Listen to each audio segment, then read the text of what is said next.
Ladies and gentlemen, welcome back. Welcome back to another episode of the Robbie Basel Show. I am recording this a day early, but listen, we are not talking about golf today. We're not talking about the Euros yet. That's next video. That's for Tuesday. Because today I have to talk about this. I've waited too long.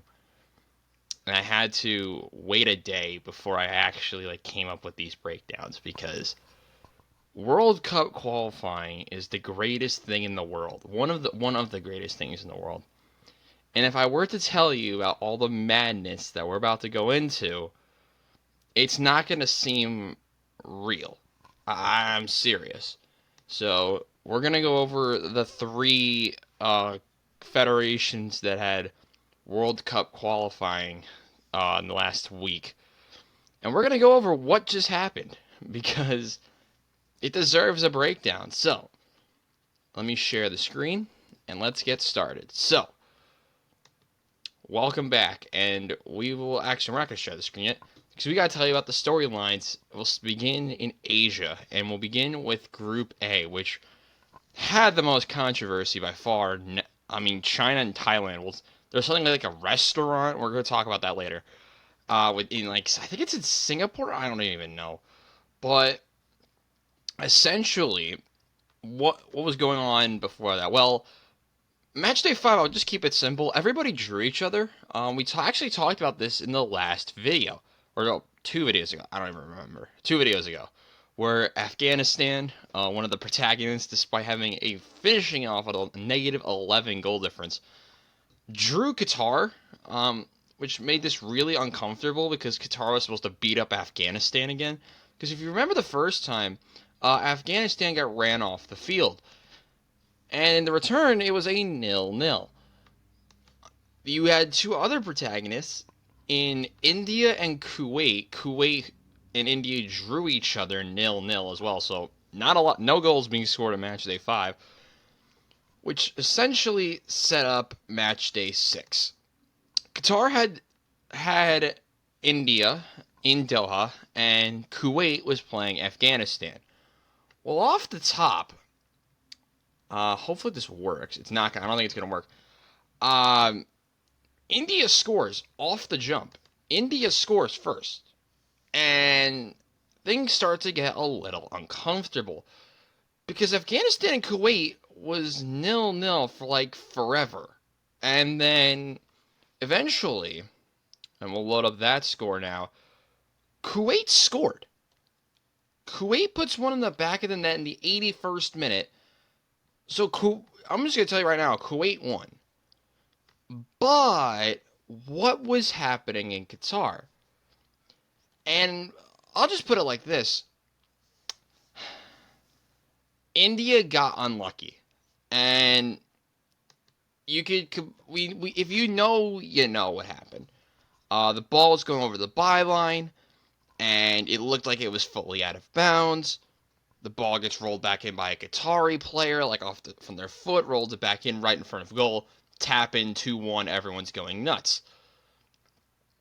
If you look at it from a billion angles, I'm gonna play devil's advocate here for a little bit. That is the toughest call you can make as a referee if a ball goes fully across the byline. As an AR, as a center referee, it's one of the harder calls you can make, especially from where the ball was, because you're kind of blocked by a post to an extent. However, we all knew the ball went out, and despite India not deserving it because did not look great for the majority of this qualifying run. They only had one win. They really didn't deserve it. And well, they drew Afghanistan, Kuwait 0-0, and then they lost to Afghanistan. Come on, you can't give them that much leeway here, guys. And I'm not, because well, they're out. I'll just put it to you straight. Kuwait's one goal, and whatever happened in the other match, sealed my prediction being correct. Kuwait is through. Kuwait through on 7 points after their 2 wins in their last 5, including both of them being to Afghanistan. I'm not going to question it. You gonna question it? I'm not. You went out and swaggered all over the field. Ignore the loss. They lost to Qatar twice. They drew India. I believe they also lost to India, which is kind of concerning. But my prediction was correct. It was Qatar and Kuwait going through, and that's where the weirdness begins. Because in Group B, I'll just put it straight again. Syria blew it. They went out and lost 1-0 to North Korea. North Korea followed that by winning 4-1 against Myanmar, a result that more or less put them in a much more comfortable spot. Hopefully you could see this. North Korea went up 3-0 immediately and more or less ended this result quickly. Yeah, I'll just put it to you straight. That's what happened. Japan did not concede a goal, unsurprisingly. Disappointment from Syria. They're a good squad. They made it to the final round of World Cup qualifying for 2022. Almost made it to the Asian playoff, which would have probably got them a spot in the World Cup. But now we go to this group: South Korea, China, Thailand, and Singapore. If you don't know the rules here, one of the tie breaks is head to head, and you can see that the goal difference, goals for and goals against, are the same. Well, we're going to go back a little bit because China and Thailand already played each other, and I believe China beat Thailand. Yes, it is. So, China has the advantage. Thailand was in a weird spot. They drew each other in match day 5 to make this even weirder. And we go into match day 6, where South Korea eventually beat China 1-0, so Thailand had to score multiple goals and win. Well, this is how it went. Essentially, Thailand scored, then conceded, and then scored 2 more. They had to win by 3. And it wasn't enough. Despite late heroics from Thailand, they're out. A Thai national team with a lot of young, developing talents, and arguably the best team in Southeast Asia, was eliminated. It's an incredible scene. Also, I believe there's the Singaporean goalkeeper who's like 40, owns a restaurant, and like Chinese fans went to the restaurant in Singapore, which is kind of sick. Not gonna lie. I mean, you're old and your team concedes 24 goals in 6 matches, which is embarrassing. They did get a point, actually against China, which fair, and weirdly enough, Thailand kind of blew it against China because they probably should have won this game against China because they already drew South Korea, which is the only point South Korea dropped in the entire group stage. And 1 goal, which was conceded, I believe, and it was, against Thailand. South Korea and China are through. I got this prediction wrong, just like I got this one wrong. So I'm 4 for 6, I believe. Group D was settled interestingly as well. If you remember the narrative, Oman and Kyrgyzstan were at the top on 9 points.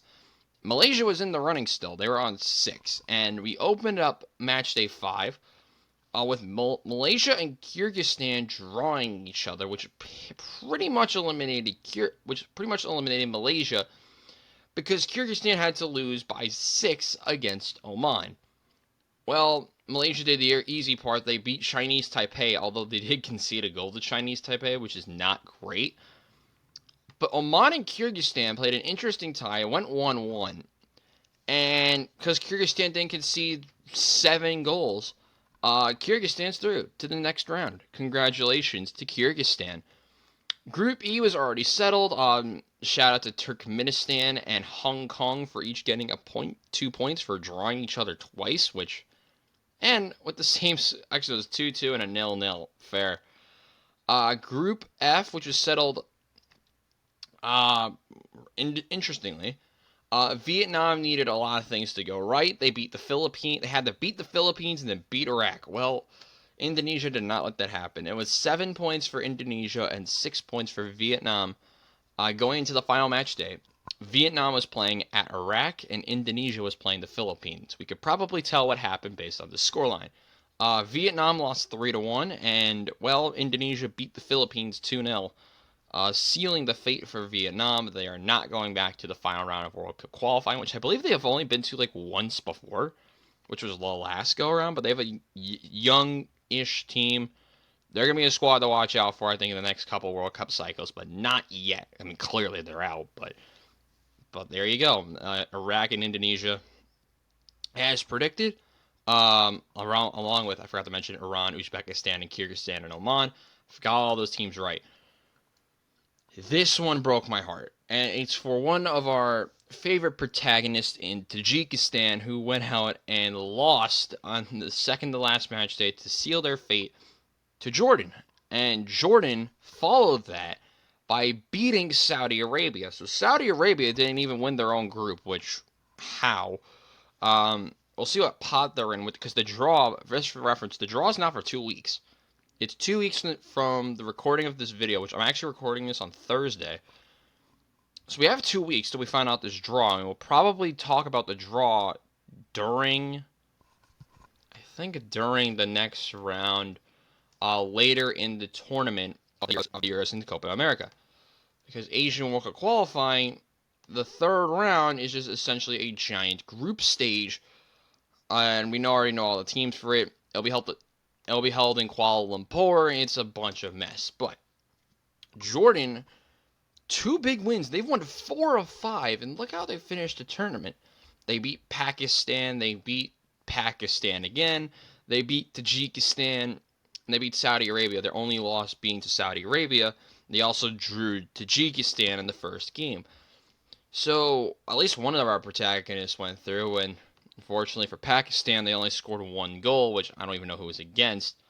It was against a 6-1 loss to Tajikistan. So, see you later, Pakistan. But we now go to our next group, which was settled already as well. The Bahrain and the UAE. The UAE only dropping 1 match. Now it's at the end to Bahrain. Yemen and Nepal. I mean, Yemen's only win was against Nepal, which, fair. They also drew Bahrain, which made Bahrain a little uncomfortable, but Bahrain eventually did get through. And Nepal did get a point despite having a negative 18 goal difference. So you do you, kid. And finally, this group was settled already before the final day as well, because Palestine and Lebanon drew each other on match day 5, and Australia won every game in the group. Bangladesh was 1 point is against Lebanon, which kind of hurts, because if Lebanon wins that game, they might actually have a chance. Because you probably should be beating Bangladesh. I mean, come on, guys. We'll stop that part for a minute. But, so there you go. That is the second round of World Cup qualifying done. How many teams did I actually get wrong? I think only like 3. I didn't have Palestine, I know that. I did not have North Korea, and I did not have Jordan. I think I had I didn't have China. So I got 4 wrong. That's not bad. 12 of 16, let me know in the comments if that's good. And 12 of 16 in World Cup qualifying. Granted, some of the groups were very predictable, but yeah, I did not think that was going to be the hardest thing in the world, but it actually turned out pretty difficult. Over to Africa, which we are now 4 games done in Africa. Group A, it's gone rather predictably. Egypt and Guinea-Bissau. Wait, what? It's not a typo. I did not stutter. Guinea-Bissau is in second place. A team that recently has not been... I mean, they've been okay, but they haven't been great. Guinea-Bissau is in second after going unbeaten in their first 4. Albeit they just drew Burkina Faso. They beat Djibouti, they drew Ethiopia, and they just drew Egypt, which is incredible. It's a 1-1 against Egypt. It was 3 days ago. I didn't believe it when I saw it, but Balde scored early. Mo Salah late on in the match, 70th minute, got the equalizer and gave Egypt a needed draw. Burkina Faso, rather disappointingly, has not looked that good. Their only losses to Egypt. But they've also drew Sierra Leone, and they've also drew Guinea-Bissau, which is not good. But If we've learned anything from this qualifying, I'm just going to say it off the top. Going on the road in any of these qualifiers in Africa is apparently the most impossible thing in the world, for reasons we'll talk about in a minute. Additionally, we have aforementioned Sierra Leone, who their only win is against Djibouti, which Djibouti does have a point. They did draw Ethiopia, despite having a -8 goal difference in 4 games, which is special in itself. Group B. All right, we forgot about Sudan. Sudan leads the group, and while I am saying this sarcastically, no one would be expecting this, and this is too wild. I didn't know this was going on. I followed the whole thing. So when I do say stuff a little bit sarcastically and a little bit like, that did happen, I did know what was going on. I just didn't. It's not one of those things where it popped out of nowhere. Just for reference. Togo did lose a game. Togo did lose to the DR Congo, who are in third. A surprising third for them. But the aforementioned surprise has been Sudan, who went out in the Sudan Derby. I don't even know what it's called, if it's even a derby in itself, because these two have recently they had like a civil war. There's like a war again, I believe, in Sudan. I don't know if that's.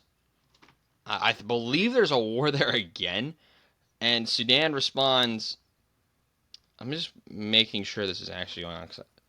Yeah, there's a civil war in Sudan. Sure. Uh, they won again. They won both games in the window. They beat Mauritania and they beat South Sudan to rise to top of the group. South Sudan, in case you didn't know, they drew Togo and they drew Mauritania. Mauritania's only point is the aforementioned 0-0 to South Sudan. The Senegalese, they drew Togo and then they drew the DR Congo, one of the most boring games you can think of. And while this score line does seem interesting, this goal, nothing happened for like 90% of this. It was a not great game to watch in the eye. And, well, the DR Congo drew Senegal. Sure. To lead our group to Sudan, then Senegal, then the DR Congo, Togo, South Sudan, and Mauritania. As predicted. Or so you'd think. You just move second and third to first, and then the 14th and first, like the third or fourth, and you call it a day. Group C, and this is where the randomness really kicks up. We are led by Rwanda, who have their geopolitical state before this was like insanity, but we don't talk about politics on this channel. They are top of the group, despite losing to Benin, who we'll be talking about in a minute. They follow this by beating the finally turns out they are killable. Lesotho, who we talked about recently, beat Zimbabwe and then lost to the aforementioned Rwandan national team. If you don't remember, let me scroll up again just so I know where I am. If you don't remember, Lesotho is like a territory, like a country territory thing. Stop sharing this. Let me just, in case you need a map, in case you need a visual again, this is where Lesotho is. This place is literally a territory. Chat. It's a freaking territory. I don't know why it's not. There we go. That's Lesotho. If you can see my cursor, that's Lesotho. If you zoom out more, it's in South Africa, just like Eswatini, who we'll be talking about later. That's Lesotho. And to go back to where we were on the other screen, Lesotho actually fell to fourth. But not to the teams you would expect. We have the aforementioned Benin, who are in like West Africa, and they're actually pretty decent. They have gone unbeaten in their last 3. They drew Lesotho, they went on to beat Rwanda, and they beat Nigeria, who are, they're down here. They are in shambles. Listen, they have a 9 months-ish to figure this out, but my God, what is going on with Nigeria? I mean, they drew South Africa, that's not terrible, but you drew Zimbabwe, who are in last, and Lesotho off the rip, which honestly doesn't look like the worst result ever anymore, but it's still Lesotho. And because no one really wants to beat everybody, this group is wide open between 5 teams. Sorry, Zimbabwe, you're not going through. But 5 teams realistically have a shot to win this group and maybe make it out second. You talk about Rwanda, who have gone on to a great start. They actually play Nigeria in their next match, which is going to be interesting. You have South Africa, who haven't been to the World Cup since they hosted in 2010, and honestly may or may not have gotten robbed in the last World Cup cycle. They may or may not have been robbed. If you don't know what I'm talking about, they got like robbed against Ghana, but we won't talk about that. You have Benin, who are also close to getting out of their World Cup group for 2022. They got eliminated by the DR Congo, unfortunately for them, because they couldn't beat Tanzania. And Lesotho. Weird group of teams. I'm not going to... Hold on. Let's find out something really crazy here, chat. What is their history of World Cup qualifiers? We're going to go like at the history of Lesotho today. Because that's just what we do. I mean, their competitive record in World Cup qualifying. They've never made it. And, well, yeah, they just never made it. They've never really been close. They've attempted to qualify since, they attempted to qualify first in 1974, then in 1982, because they did not enter in 1978. Then they did not enter in 1994 and 98, and they didn't enter those years. And then they have not qualified since 2002. They've never made it. And they've also never really been that competitive. They have made it back to the next round. They made it to this round for the first time since 2014, when they actually didn't look that terrible. The big thing that's changed for them is that their defense has actually turned out to be pretty competent. I know I'm not sharing the screen, but I'm looking at it right now on my other screen. Lesotho's here, and they're here to play. And just to make sure how even more crazy this is, they've never played in the AFCON. The most recent international tournament they've played in is called the COSAFA Cup, which is like the Challenge Cup for small teams. Notable teams in this include Angola, Botswana, Comoros, who we'll talk about later, the Seychelles, Namibia. South Africa is actually here, so fair enough. It's actually just like all the teams in the south part of Africa playing the COSAFA Cup. I thought it was the one with small territories, but it's not. Lesotho's never qualified for anything, and they've gone on and won a match and drew two others, including to Nigeria. It's very interesting. We have more groups to go through. Let's not mess around. Group D has the intriguing squad of Angola and Libya, who are also here. Libya got in this window by beating Mauritius, and then they actually lost to Cape Verde, I believe on Monday. So Cape Verde, who have gone off to a very mess start, they drew Angola, they beat Eswatini, they lost to Cameroon 4-1 last Friday, and then they beat Libya, and then their next match is against the other team I believe they have not played yet in Mauritius. So it's a very interesting start from Cape Verde. They're probably the second best team in the group. They don't score a lot of goals, aka only 4 goals scored in 4 matches, though Angola cannot help themselves with multiple, I believe, 0-0. Their first window, they did not score a goal. They did score a goal against Eswatini, and then they scored in their draw to Cameroon, who are in first.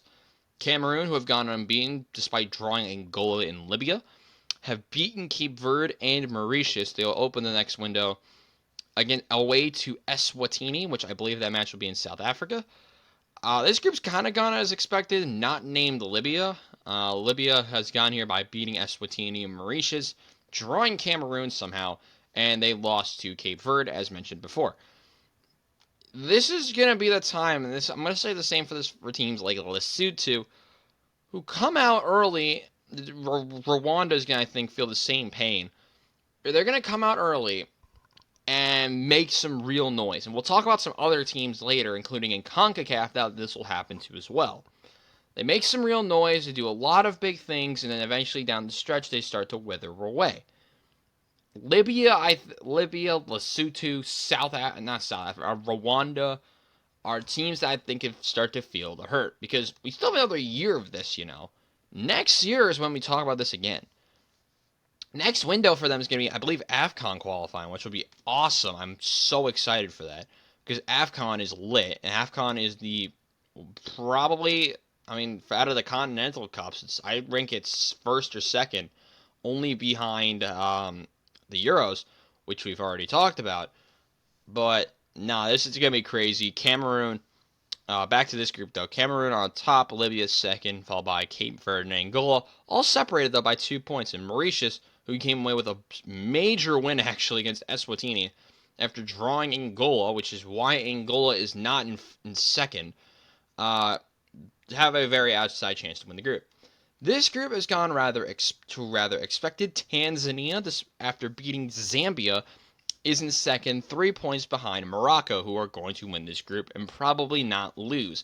The disappointment has been the aforementioned Zambia national team, who've played 4 matches. They've beat the Congo and done nothing else, including a loss to Niger and a loss recently, a 1-0 to Tanzania. So Tanzania, in the 5-team group, if you remember, Eritrea got suspended or whatever, they're not here. They was supposed to be Eritrea was supposed to be the last team in this group, and well, they're not here, so that's why like the matches look discombobulated, which happens. But Zambia, very disappointing. Tanzania has an outside chance despite scoring only 2 goals in 3 matches. Group F is led by Ivory Coast, and why that's not surprising. This draw is they drew Kenya. Not the best result ever. They did go on and beat Gabon, who are in second. So the country known for used to having Pierre-Emerick Aubameyang and nothing else, have actually thrown up a pretty good fight off the start. Despite losing to the aforementioned Ivorians, they've beaten Burundi, they've beaten Kenya, and they recently beat the Gambia 3-2. We'll talk about the Gambia in a minute.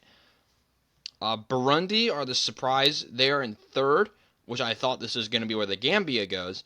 They are only losses to Gabon, but they have gone on and beat the Gambia in their opening match. They drew Kenya, and then they beat the Seychelles, who have a negative 20 goal difference in 4 games, including losses by 5-1 to the Gambia, 5-0 to Kenya, and 9-0 against the Ivory Coast. But then we fall on to the Gambia, which, if you don't know where they are essentially a glorified river next to like Senegal, like on the western coast. It's like a sliver of land. It's around the banks of a river. They're in 5th. Now, I have a lot of faith for the Gambia. Only win is a 5-1 to Seychelles. And what makes me give them a lot of hope is that they have 9 goals in 4 matches. Their problem is their defense plays like a team I mentioned in the last video in Bolivia, which is shambolic, but they can find ways to score. And it's really haunted them because they've gone on lost, blew a lead to Burundi. I don't even know what the result was. It was 2-1. Yeah, they opened it up with a 2-0 lead over Burundi, blew it.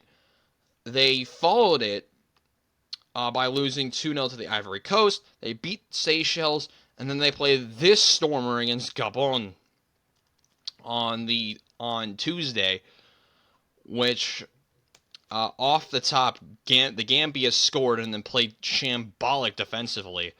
So their defense has been the real reason why they've been bad. Their attack has been great. Their defense is horrible. And due to their lack of setup in the national team and a bunch of other things, that is why the Gambia suck. I was on the right track with them saying they're going to score, but man, they've been bad defensively. It looks like the Edmonton Oilers of like recent years, not this year, but like past years where the defense has been absolutely shambolic. That's what it looks like. Group G is led by Algeria. Unsurprisingly, they've only gone on and lost to Guinea. Guinea followed that result by losing to Mozambique, who are tied for first on. They're only losing because of goal difference. Algeria leads because they went out and beat Uganda, who themselves beat Botswana. Very bad result for Botswana because they had to beat Uganda to have any form of a chance to do anything. To be fair, they've beaten Guinea. They lost to Mozambique off the top. And they did rebound and beat Somalia. Botswana held their own for the most part, although losing 1-0 to frickin' Uganda is not the best result for Botswana. 74th minute goal by Shaban was the reason they won that match.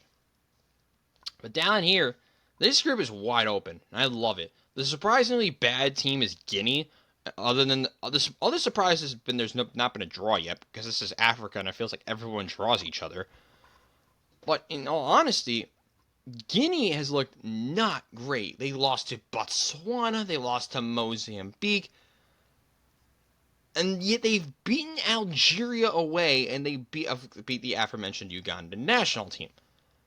They're a weird one to break down, and it might haunt them later on because Algeria is going to start to, I think, eventually pull away, and Mozambique, who recently made the AFCON, might be joining them in that. And maybe we see a run from Botswana, but Guinea is concerning, and they've only had 4 goals in 4 games. And if you remember, 2 of those were in the same match because they were recently shut out by Mozambique. But this year's all to play for. Group H saw Tunisia and Namibia, excuse me.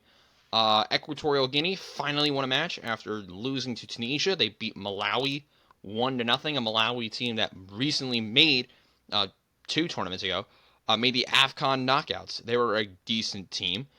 They lost, of course, to Equatorial Guinea. Equatorial Guinea fielded an ineligible player. We talked about this videos ago. Liberia is still here. They beat Sao Tome and Principe 1-0 after drawing Namibia. Namibia gained only 2 points in this window. Kind of costly. I mean, they had to beat Liberia and play Tunisia. That draw to Tunisia is actually very useful for them because it keeps them in the race entirely. Losing to Tunisia would have opened this group wide open for the Tunisians, but Tunisia drew 0-0 to freaking Namibia, who are somehow here. I'm loving every bit of this, and RIP Sao Tome and Principe, 1 goal, -9 goal difference. Although, to be fair, they have not gotten really blown out to anyone not named Tunisia, so it's not that terrible. But Tunisia should start to pull away. Namibia is going to be up there too. Liberia, probably Malawi will be up there too. Equatorial Guinea has a lot of work ahead of them, though they do start off against Sao Tome and Principe, so they have some hope. They're just going to need Tunisia to lose to Liberia, and they have a chance. Group I, which is our last group to talk about today, is led by Comoros. Yes, those tiny islands northwest of Madagascar still lead the group. And while loving every bit of this, by the way, they did lose to their brothers of Madagascar. They lost to the Penguins of Madagascar. They did go on and beat Chad 2-0. And I was kind of concerned because I was paying attention to this during work a couple of days ago. Because Comoros wasn't looking very good, they finally scored from Malida, I think it's how you say it, and then Ben Al-Faradu scored the second. Comoros won, thank God. Ghana has responded well, including this result. We have to talk about this. The Central African Republic are special. Jordan Ayew got a penalty early on. He's converted. Mafuta, who's like their best player for the Central African Republic, he's put up 2. And then the Central African Republic does not play any form of defense. They can see 3 consecutive goals, including an eventual hat trick for Jordan Ayew. And Ghana wins. Again, they've won 3 of 4 and yet somehow are not leading this group. Mali, who you've expected to be here, has only gone on and drew the aforementioned Central African Republic, lost to Ghana, and then drew the Penguins of Madagascar. Their only win is against the Giga Chads, at the bottom of the group. Unfortunately for Chad, they've lost every game, though they have been competitive against the Central African Republic and Comoros, which fair play, but Comoros lead this group, Ghana second, Madagascar still in the running, Mali, disappointing start to them. For them and Nigeria are the biggest surprises. They open it up with a very big match on March 18th of next year against Comoros. The second place teams, which you have to finish in second and then go up through a playoff, it's very confusing. Ghana, I forgot something to mention. No, they are here. I don't know why this has not loaded Mozambique's 4th game, but we'll figure that out later. Because Mozambique did... I don't know. The third place, second, if you finish top four in the second place table, you go to the next round. You have Ghana, Gabon, Mozambique, and Tanzania currently leading it. Senegal are somehow not in this, which fair enough. And the worst team is aforementioned Guinea-Bissau, because I actually think your points get cut in half. I think. I don't know. I don't have no idea what the hell is going on, but yeah, that's Africa. Africa is wild, and I love every single part about this. But we do have one federation left, and it's the home federation for me, and that, my friends, is welcome to CONCACAF. CONCACAF has been semi-surprising. And we will kick it off in Group A. You have to finish top two in your group to go to the next round, and has been dominated rather predictably by Honduras. To shocker to literally no one. There's been some weird storylines. Cuba lost their opening match. We'll talk about their second game because it's a very weird storyline. Antigua and Barbuda drew Bermuda off the top, so that made it already confusing. And the Cayman Islands won their first ever World Cup qualifying match 1-0 against Antigua and Barbuda off of, get ready, a 91st minute winner. Very fitting. The Cayman Islands then proceeded to forfeit their next match. Was this the team with visa issues? I think it was. This is where it gets really stupid or confusing. So here's the storyline. With many students, so it's like a squad of like students and whatever. With many students in their squad who feared the potential loss of their visas, the Cayman Islands put out of their World Cup qualifier away to Cuba. A huge blow for the Caribbean nation, who picked up their first ever World Cup qualifying win against Antigua and Barbuda days earlier.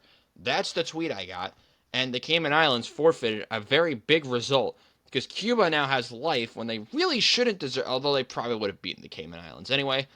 Bermuda then followed up their opening result by losing 6-1 to Honduras. Antigua and Barbuda play that aforementioned loss to the Cayman Islands. That is what your table looks like in this group. The shocker is the Cayman Islands, who, if you don't remember how this works, we don't talk about these till next year, the early stages of next year, before the Gold Cup. I think it would be the Gold Cup for this, where we play 2 more matches and then this round is over. It's just one match against everyone, a one-match round robin against everyone in the group. The Cayman Islands still has to play Honduras, so they probably have no chance. Cuba doesn't. They have to play Antigua and Barbuda, which they actually play them next, and Bermuda. Should be very simple for Cuba. Honduras does not have to play Cuba, which is fine for them. They play the Cayman Islands. I believe Bermuda. I know they already beat Bermuda, so they had to play Antigua and Barbuda. Fair enough. Group B, we opened it up off the top with Trinidad drawing Grenada, which made this even more stupid, because Trinidad and Tobago should not be drawing Grenada. Grenada actually, by the way, followed that up by losing 3-0 to Costa Rica, which Grenada got the hardest start possible, and they actually got a point. So fair play to Grenada. St. Kitts and Nevis did get a win against the Bahamas, which was very unfortunate because the Bahamas actually were semi-competitive for like 40 minutes, because this dude Tilo eventually got a red card, and then the game pretty much was over. Costa Rica have gone on and beat St. Kitts and Nevis and Grenada to go up with a +7 goal difference. Trinidad, after their embarrassing opener, beat Bahamas 7-1, which that's just unfortunate. So it sets up this table.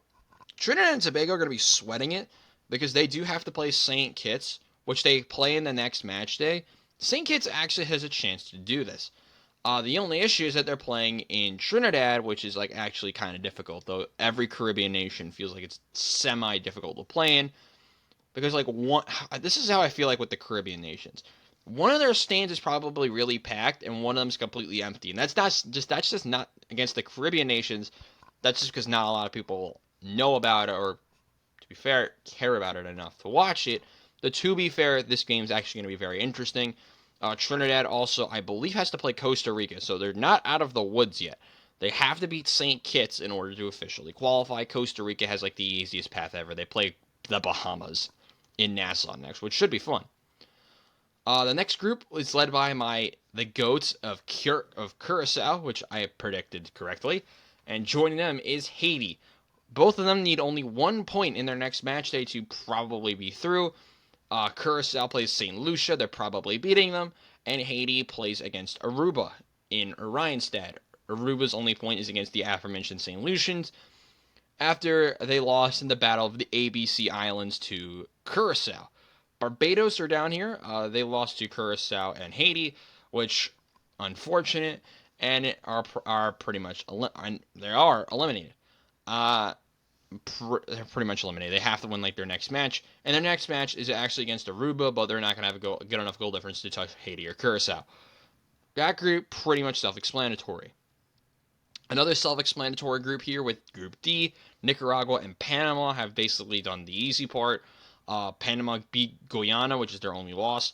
They also gone on and beat Montserrat, which is the size essentially of a large American high school in terms of population. It's about 5,000 people, which unfortunate. Montserrat, their matches they lost to Panama and they lost to Nicaragua, so they got the unfortunate pain of having to play the top two teams. Nicaragua beat Belize and Montserrat, and then, Belize is down here as well. They're pretty much out of it as well because they're not coming back against the goal difference of Nicaragua and Panama. This group gets interesting because Nicaragua plays Guyana. If Nicaragua wins, that saves the Panamanians because the Panamanians do finish it off against Guyana. Panama does get to play Belize next, which... Oh no, Panama already beat Guyana. What the hell am I saying? My mistake. Panama gets to go up against Belize. If they get a point against Belize and Nicaragua beats Guyana, they're essentially through, but we don't get to talk about this till next year. Group E is dominated by Guatemala and Jamaica, as predicted. Jamaica thrashed my heart as they beat the Dominican Republic 1-0, a Dominican team that I liked a lot, though the Dominicans did respond by a 4-0 beating of the British Virgin Islands. Jamaica followed this up by beating Dominica in one of the weirder games of this entire cycle, because Jamaica went up 3-0 with 10 minutes left, and then Dominica scored twice. The game eventually ended, but it should not have been that close. Jamaica, 6 points rather predictably. The only chance that the Dominican has is that their goal difference has to stay positive. They have to beat Guatemala to have any form of a chance, because Jamaica finishes it playing the British Virgin Islands and Guatemala, which could really put this interesting, because if the Dominican win and Jamaica wins, it will set up a final day which the Dominican Republic has to play Dominica and Guatemala has to play Jamaica. That is just what's going on right now. I'm not talking about Jamaica, the train station. I'm talking about Jamaica, the country, which is just a lot of people probably know for Usain Bolt and all those track stars, but the squad led by Leon Bailey and company have their work cut out for them. Finally, we have Group F, which has been shockingly dominated, not by Suriname. Suriname deserved to be here, but Puerto Rico? They drew El Salvador, which made this group even more weird because that should not have happened. Then Puerto Rico beat Anguilla 8-0, which essentially, if you haven't picked up on it already, Puerto Rico is in a very good position. They have to play St. Vincent and the Grenadines, and they have to play Suriname. Suriname have to play Puerto Rico and El Salvador, so if you pick it up now, Puerto Rico might be knocking out El Salvador. El Salvador made it to the final round of World Cup qualifying last time and are a pretty decent national team. They did beat St. Vincent and the Grenadines, though, to rebound after their terrible draw to Puerto Rico. But the weirdness and the possibilities are not that endless, but the two nations known for baseball in the Dominican and Puerto Rico have a chance to make it to the aforementioned next round. So the World Cup qualifiers are done for June. The Euros kicks off tomorrow. The day of this recording. You have Germany in the opening match. We'll quickly talk about what to expect, what games you can watch in the opening match days, and we'll bring this up right now. Courtesy to, we'll just find a way to put this up on the screen. I just gotta find it. This is what makes this like why I hate sites like this. It's like really complicated to find these things. You have a lot of matches to watch out for this weekend. Also, apologies if you can't really see my face. I'm trying to pull this up, and I got it. Okay. Fixtures. What do we got? These are some of the I'll give you a list of the upcoming matches and what games to watch out for. If you remember last video, we put out the Euros predictions. They should be up by the time of the launch of this video. These are some of the matches to watch out for on the weekend and Monday. These are your games. So you have Germany, Scotland. That kicks off tomorrow. That is the opening match. That game should be fun. I did have Germany winning it. Very balanced games in the middle, including games like Poland, Netherlands, Slovenia in an interesting start. They have to play Denmark, which really sets the tone for both of them because I have them both going through. If Slovenia wins, they have a very likely chance of going through off the top. Spain, Croatia, another game people will be watching for on Saturday afternoon. That game can honestly go back and forth. And you also have down here England and Serbia, the battle of two teams that made the World Cup. Monday, you have Austria, France, which is going to be the main headliner. And it really set the tone match for a team that I thought was a big-time sleeper to make the knockouts in Romania. A Romanian team that's very hard to break down against a Ukrainian team that's very hard to break down. The battle of teams that are impossible to go up against in terms of defensively will be a challenge for both of them to actually score. Other matches I have not mentioned, we have Italy and Albania, Hungary, Switzerland, and Belgium, Slovakia. Hungary, Switzerland, someone's got to score and win this thing, because if they both draw, it's going to make this like really stupid, because it opens the door for Scotland. I did have Hungary winning it, but that game honestly can go back and forth. Tuesday, because we don't talk about Tuesday, we will be recording this video actually on Monday, which we'll be able to talk about some of these games more. Has Turkey and Georgia and Portugal against Czechia. All these games, we talked about what the World Cup qualifiers and how weird that's gotten. Lesotho, Benin, Rwanda are up and making some noise. Cape Verde, predictably, is there.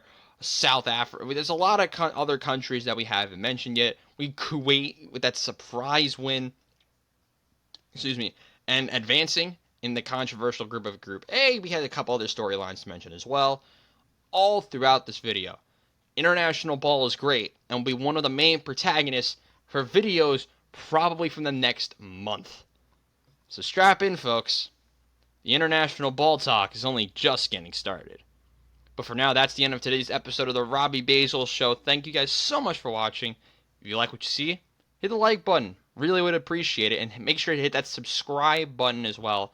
Once again, I'd also really appreciate that on the road to 50 subs. Would really appreciate it if we get to that margin. But for now, I'm Robbie Basel saying so long for now. See you guys next time. Enjoy the start of Euro 2024. Goodbye, everyone.